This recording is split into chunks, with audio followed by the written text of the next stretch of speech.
Bonjour, ici Désiré Guillot. Aujourd'hui, nous nous retrouvons pour comprendre le phénomène le plus violent qui s'abat sur notre planète. Un phénomène naturel hors du commun, appelé la foudre. Ce phénomène incroyablement puissant mélange principalement deux différents domaines de compétences, à savoir l'électricité et la météorologie, qu'il conviendra de décliquer dans cette vidéo. Premièrement, des masses d'air aux nuages. Avant d'expliquer la formation de ce phénomène extrêmement puissant qui est la foudre, nous sommes d'abord obligés de parler du phénomène météorologique antérieur qui passe par la formation des nuages. Les masses d'air se déplacent, et pour former un nuage, il est nécessaire d'avoir des mouvements verticaux. Le Soleil transmet sa chaleur à la Terre par rayonnement. Ces rayons vont chauffer la surface de la Terre, ce qui implique un réchauffement de l'air près de la surface. Or, la densité de l'air dépend de sa température. L'air chaud est moins dense que l'air froid, il aura tendance à s'élever pour atteindre son point d'équilibre. C'est le principe de la poussée d'Archimède. Dans ce cas, on dit qu'il se produit une ascendance. L'ampleur du mouvement dépendra de l'échauffement de l'air au départ et de son degré d'hygrométrie. Il faut également garder à l'esprit que l'air contient des particules microscopiques totalement invisibles à l'œil nu. Certaines sont appelées noyaux de condensation et noyaux de congélation. Ce sont sur ce type de particules que va s'opérer une condensation liquide ou solide. Ces noyaux de condensation sont constitués de particules provenant des poussières arrachées au sol, poussières de combustion, pollen et autres aérosols. À l'aide de ces noyaux de condensation, les molécules de vapeur d'eau présentes dans l'air, vapeur d'eau qui est invisible, vont se condenser en eau liquide. L'eau qui vient de se condenser va ensuite s'évaporer et donc retourner dans l'air sous forme de vapeur d'eau. Tant que l'on reste dans un état d'équilibre, où le nombre de molécules de vapeur d'eau qui se condensent est égal au nombre de molécules qui s'évaporent, il n'y a pas formation de gouttelettes d'eau, et donc pas formation de nuages. Cependant, en s'élevant en hauteur, la température de la masse d'air va diminuer, et son humidité relative, elle, augmenter. À un certain moment, le nombre de molécules qui se condensent devient plus grand que le nombre de molécules qui s'évaporent. On dit que l'air est saturé en vapeur d'eau. Cette saturation provoque la formation de gouttelettes qui sera alors visible. C'est la naissance d'un nuage. Les nuages sont formés de plusieurs millions de gouttelettes d'eau. Deuxièmement, des nuages aux orages. Le nuage le plus vigoureux est le cumulonimbus. Il est responsable des orages. Leur formation est favorisée par des conditions chaudes et humides près de la surface et plus froides et sèches en altitude. Ils diffèrent des autres nuages d'averse à la fois par l'échelle de leur extension tant verticale qu'horizontale et par leur aptitude à donner naissance à des phénomènes électriques. L'énergie renfermée par ces nuages est impressionnante. La quantité d'eau condensée peut atteindre le million de tonnes. Ce sont les supertankers du cycle de l'eau.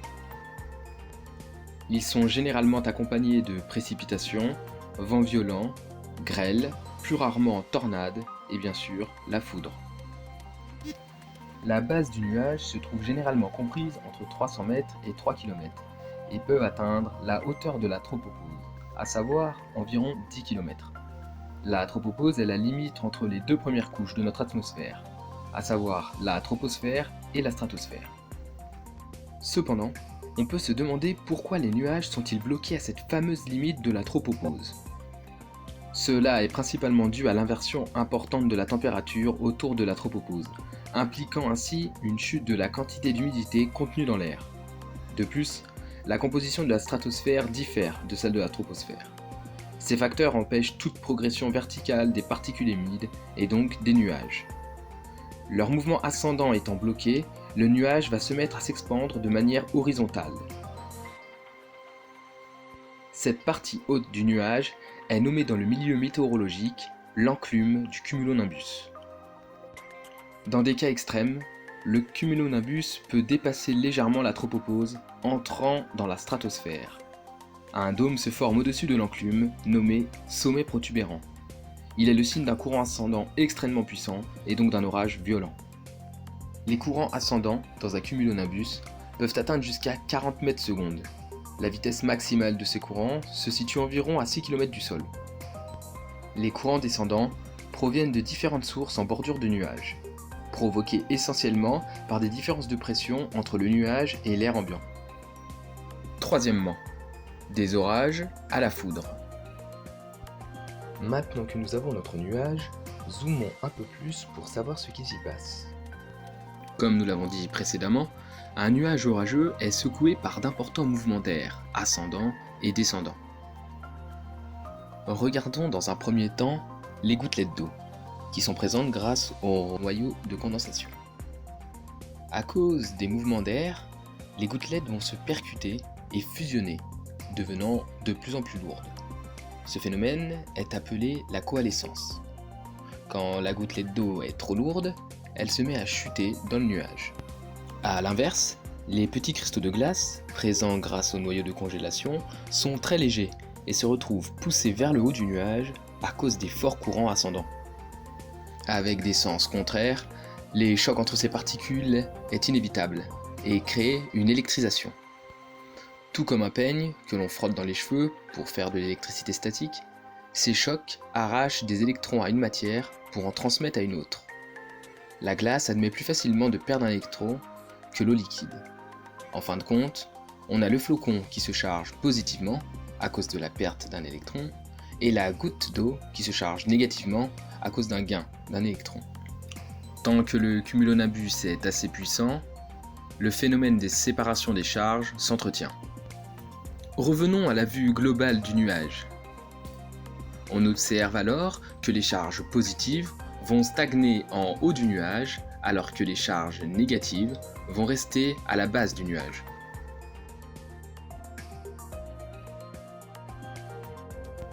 Après des observations, il se trouve qu'une partie des charges positives se place dans la base négative du nuage.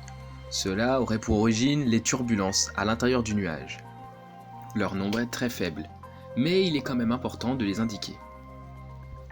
En moyenne, le champ électrostatique permettant de générer de la foudre est de 2500 kV par mètre. Quand cette valeur est atteinte, l'électricité essaye de se frayer un passage entre les deux pôles du nuage. On dit qu'il se crée des traceurs. Mais zoomons de nouveau pour mieux comprendre ce phénomène. Avec ce fort champ électrostatique régnant dans le nuage, un électron va subir, à un certain moment, une violente accélération et donc acquérir de l'énergie cinétique. Très vite, il va entrer en collision avec une molécule ou un atome présent dans l'air neutre. Si à cet instant, l'énergie acquise par l'électron est supérieure à l'énergie de ionisation de l'atome considéré, la collision va arracher un nouvel électron et le propulser également. On appelle ce phénomène l'effet avalanche. Voici dans ce tableau quelques équations de ionisation se produisant lors d'un foudroiement. Ces ensembles d'électrons vont former un traceur. Le traceur est en fait une prédécharge peu lumineuse que nous ne percevons pas à l'œil nu.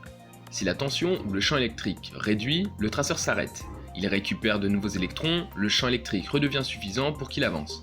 Il avance par rebond. Voilà pourquoi on le nomme traceur par rebond.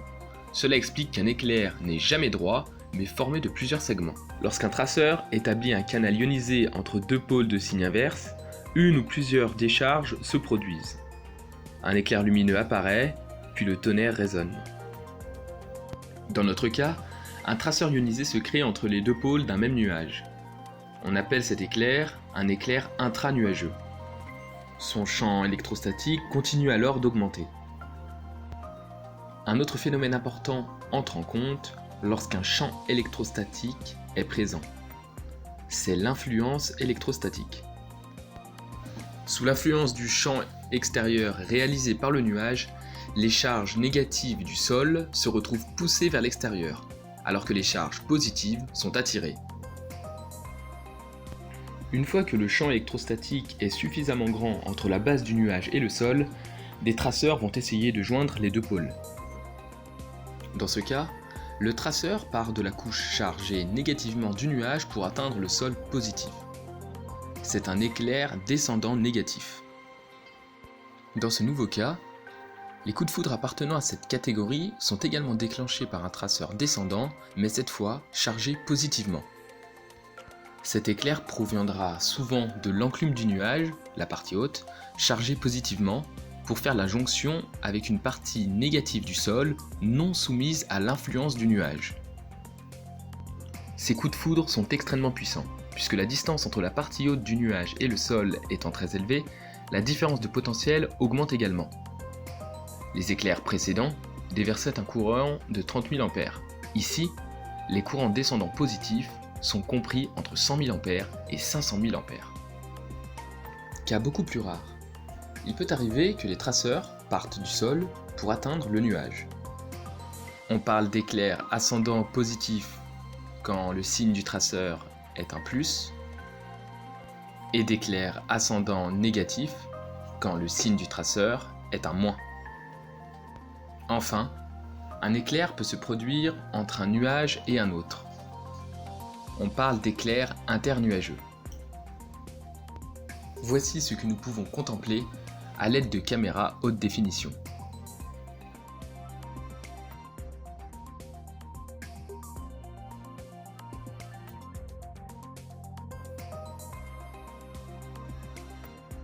Voici un traceur cherchant à atteindre le sol.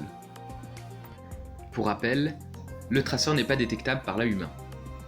Ici, sa vitesse est de l'ordre de 200 km/s. S'il arrive à atteindre son but, un coup de foudre est créé.